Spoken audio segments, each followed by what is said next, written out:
பற்றினை பற்றுக. பற்றுக எதை பற்றணும்? பற்றத்தான் பற்றினை பற்றுக. ஏயா பற்றணும் அப்படின்னு கேட்டா பற்று விடக்கு. எதை விடு? அப்பற்று விடக்கு. ஆக பற்றினை நீங்க பற்றணும். எதுக்கு பற்றணும்? நம்மகிட்ட ஒரு பற்று இருக்கிறது, அந்த பற்று அற வேண்டும் என்றால் நீங்க ஒரு பற்றை பற்ற வேண்டும். எனவே பற்றுக இந்த அறிவுரை. பிடிப்பா, எதை பிடிக்கட்டும்? பற்றத்தான் பற்றினை பற்றுக. அது ஏன் பிடிக்கணும்? அப்பற்று பற்று விடற்கு. உன்னிடத்தில் இருக்கிற பற்று விடணும் என்றால் நீ பற்றத்தான் பற்றினை பற்றினால் பற்றை விடலாம். இப்ப நீங்க பற்றை விட்டா தாங்க வீடு பேர். இந்த வீடு பேர் எப்பொழுது கிடைக்கும்னா பற்று விட்டவர்க்கு தான் வீடு பேர். பற்று எப்படி விடுவது? பற்றத்தானை பற்றினா தான் பற்ற விட முடியும். இப்ப பற்றத்தான் யாரு? செம்பொருள் துணிவுன்னு சொன்னாரு, யாருன்னு சொல்லல.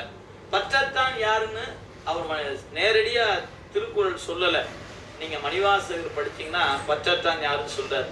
தெரிந்த பாட்டு, வெற்றி பிறர்க்கரிய பெம்மான் பெருந்துரையான் கொற்ற குதிரையின் மேல் வந்தருளி தன் அடியார் குற்றங்கள் நீக்கி குணம் கொண்டு கோதாட்டி சுற்றிய சுற்ற தொடர்பு அறுப்பான் தொல்புகழே பற்றி.